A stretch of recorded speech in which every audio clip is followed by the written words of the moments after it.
Conheça o Cotai Project. O Cotai Project pretende desenvolver um ecossistema financeiro global que dará 100% de anonimato, liberdade geográfica e financeira para todos os usuários de criptomoedas do mundo. O ecossistema consiste em uma corretora de criptomoedas, um banco digital internacional e um gateway de pagamento em cripto. Tudo isso dentro da Cotai Wallet.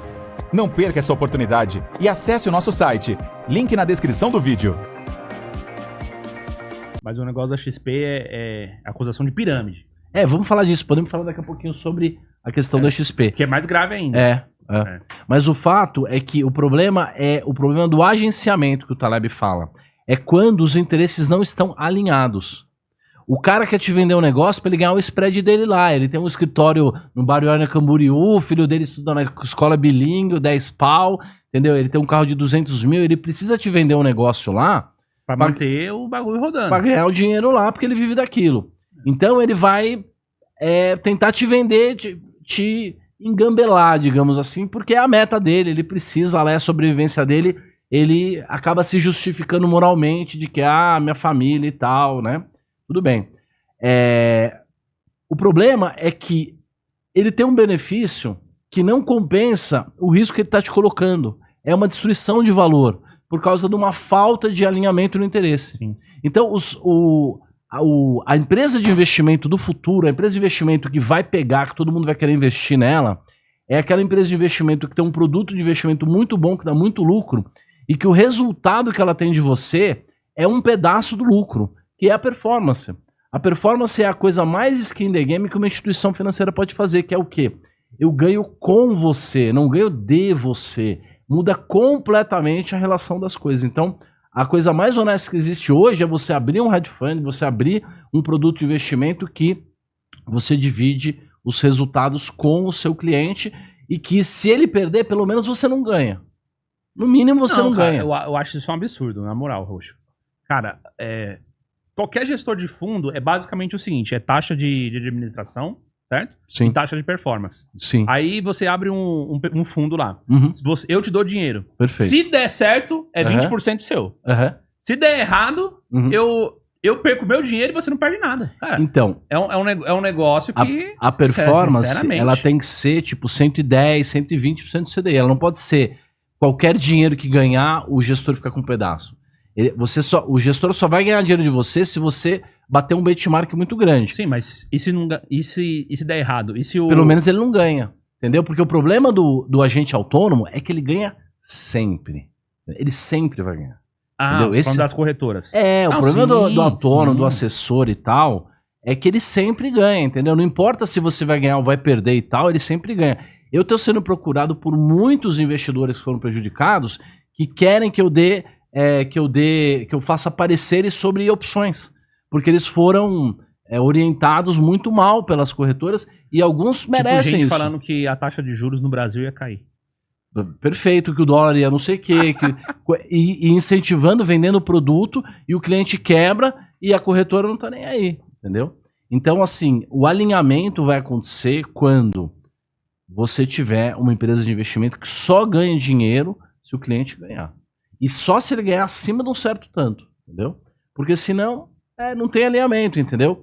Quem ganhou dinheiro na corrida do ouro lá na Califórnia não foi o cara que foi buscar o ouro. Foi o cara que vendia a picareta e o burrinho, entendeu?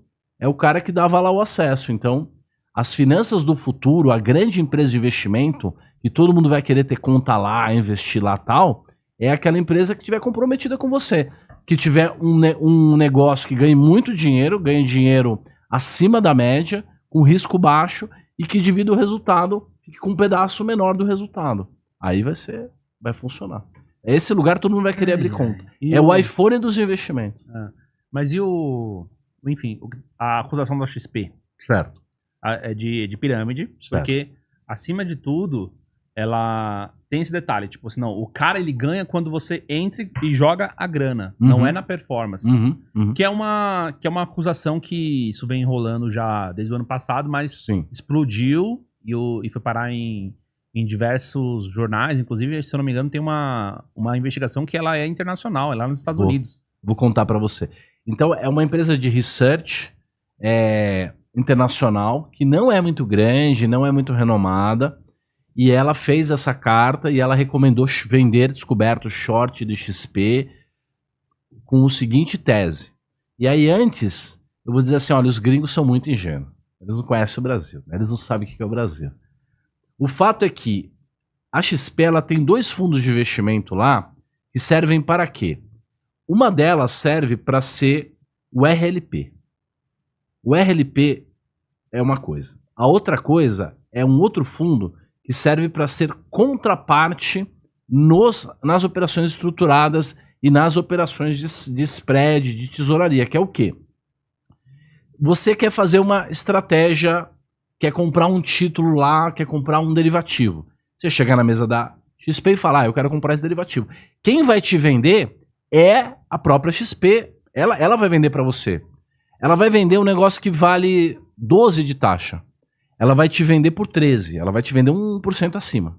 Ela vai ficar com um spread. Toda corretora e banco faz isso. Esse 1% de diferença, ela joga nesse fundo. Então, por exemplo, o BTG não faz a mesma coisa? Óbvio que faz. Todos os bancos fazem a mesma coisa. Só que o que acontece? Eles jogam na tesouraria. Como a XP não é um banco, é uma corretora, ela joga num fundo de investimento. E esse fundo de investimento não tem prejuízo mesmo, ele só cresce, só cresce. Por isso que o cara ficou assustado. É uma parada que só cresce, mas claro, ela tá ganhando lá o spread. E também dos COIs. O que é COI? COI é certificado de operação estruturada. Por exemplo, o assessor te liga e fala assim, senhor Júnior, a Bolsa Americana vai subir, você não quer comprar um certificado? Se a Bolsa Americana subir, você ganha 3 vezes o que a Bolsa subir. Só que se cair, você não perde nada. Você fala, é uma boa jogada. Interessante. Ela monta isso, ela joga isso na sua conta, ela trava com o mercado e ela fica com uma parte grande do lucro. Mas isso está no contrato, todo mundo sabe. É uma coisa um pouco antiética. Mas não é uma pirâmide. Não precisa de caras novos entrar, senão a empresa vai quebrar. Ela não vai quebrar. E continuarão tendo estratégias estruturadas que são boas. Eu já dei consultoria para vários escritórios da XP que eu ajudava eles a montarem COIs bons, COIs que davam dinheiro, que tinham uma boa relação, que eles cobravam um spread um pouco menor para ficar mais vantajoso para o cliente. Então, assim, dá totó em cliente, toda instituição financeira dá, normal, JP Morgan, qualquer lugar do mundo.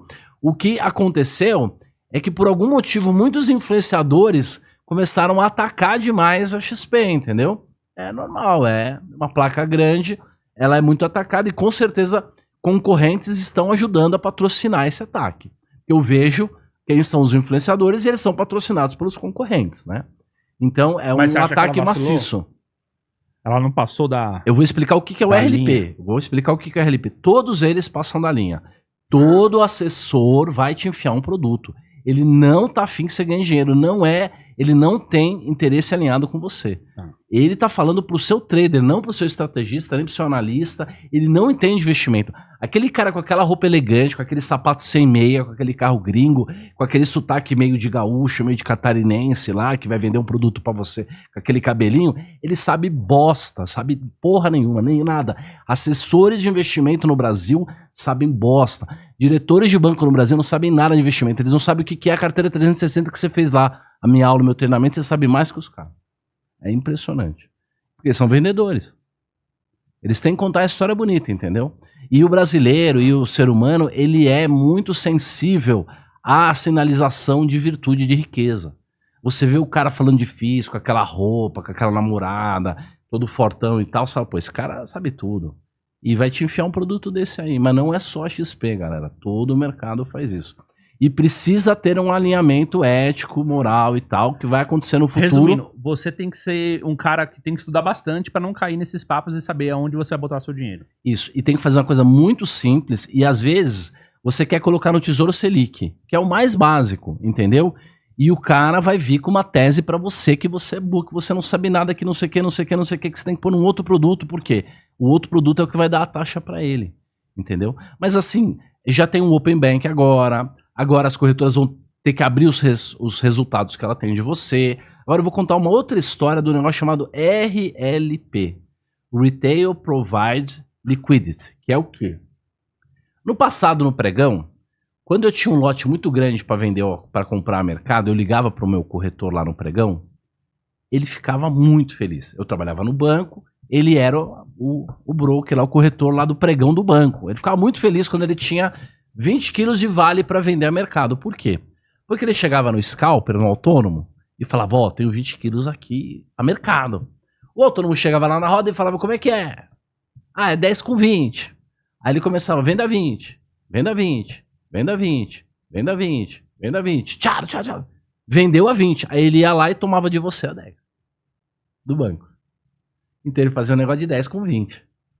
Para 50 quilos, ele fazia 5 mil reais. Só nesse negócio. Ele ganhava, o corretor lá, o scalper ganhava 5 mil reais nesse belisco.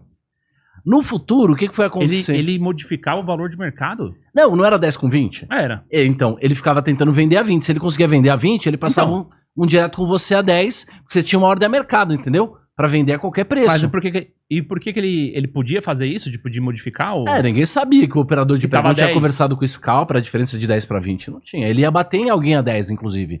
Só que ele esperava para bater no scalper, porque o scalper tinha vendido a 20 e ele ia ganhar esse belisco de 10 centavos. Sempre foi assim.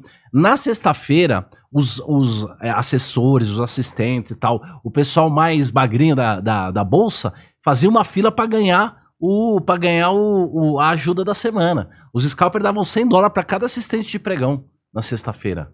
Para a alegria da sexta-feira da galera. Então era assim que funcionava. O que as corretoras começaram a fazer? Elas começaram a montar um software que você tem aqui um cliente institucional, que é um banco gringo. Aqui você tem um monte de sardinhazinha operando aqui. Aí a sardinhazinha tem um negócio lá que é 10 com 20. Ela vai lá e vai vender a 10. A mercado. Ela vai vender lá a 10. O que a corretora faz? Ela congela a ordem de venda 10 da sardinha. Tá? Vai lá em todos os institucionais que fazem um negócio chamado high frequency, alta frequência, que tudo isso acontece muito rápido.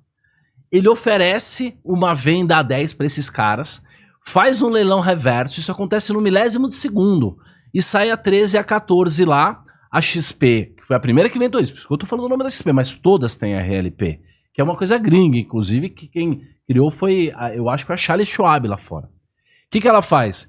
Ela compra do Sardinha a 10 e vende pro institucional a 14 e fica com o belisco de 4 centavos. Então aquele que o scalper ganhava lá 20 anos atrás na malandragem, a corretora agora é ela que ganha. Porque ela toma do Sardinha no bola e faz um leilão reverso no milésimo de segundo e vende pro autônomo. Então, pro fundo gringo de high frequency. Então, a corretagem tá a milhão. Por isso que eles não cobram corretagem. Por isso tem um monte de corretora que não cobra corretagem. Porque ela quer que você fique lá no bingo comprando e vendendo loucamente, porque ela pega as suas ofertas e negocia com os bancos. Então, hoje, toda corretora te dá plataforma de graça, corretagem zero, ainda mais para negociar mini índice futuro. O que tem de influenciador dizendo que você vai ganhar mini índice futuro um monte de dinheiro. Por quê? Porque o mini índice, o book do mini índice é muito gigante. Tem milhões de caras comprando a 10 e milhões de caras vendendo a 20. Então, quando chega um Zé Mané lá que vai zerar um day trade que ele fez lá num gráfico e ele sai batendo 50 contratos, o que a corretora faz? O RLP congela a venda no bola, faz um leilão reverso e fica com a diferença no RLP. E isso que 30%, 40% do resultado das corretoras hoje é o belisco do RLP. É por isso que o cara ficou assustado. Por isso que o cara ficou assustado, o gringo. Uhum. Por isso que ele fala, estão roubando os clientes. Mas a Bolsa, a BMS, o Instituto lá de Auditoria da Bolsa e a CVM viram isso, tipo 10 anos atrás, multaram as corretoras em 10 milhões de reais, elas pagaram a multa e isso foi regularizado. Então hoje é permitido. Principalmente dá muito lucro se você tem duas corretoras com marcas diferentes e uma delas é atrasada. Entendeu? Então você tem uma corretora meio atrasada, que é da pessoa física, e você tem uma outra rapidinha. Então toda hora a pessoa física vai estar levando o belisco. É assim que funciona.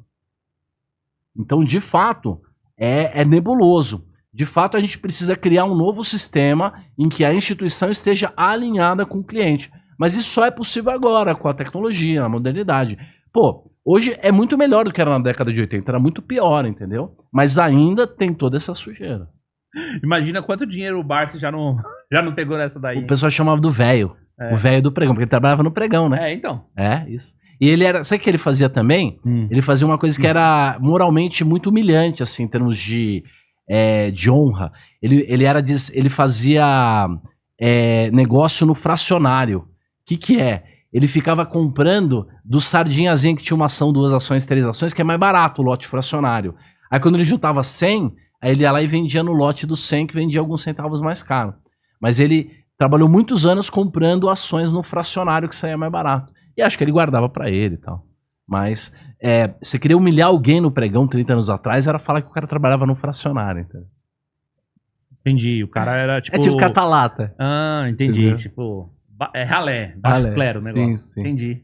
Mas é isso. Foi usando o sapato furado e amarrando o óculos que ele se tornou um bilionário. E a maioria dos caras de pregão, depois que acabou o pregão, os caras viraram corretor de imóvel e muitos ficaram muito deprimidos e acabou a vida dos caras, porque os caras não sabiam fazer outra coisa. Ah, mas é óbvio, né? Era uma profissão que o cara tava lá o dia inteiro na adrenalina. Não vai encontrar isso em lugar nenhum. E ganhava bem e tal. Não tinha outra coisa assim. Que nem o programador hoje em dia que tá perdendo emprego.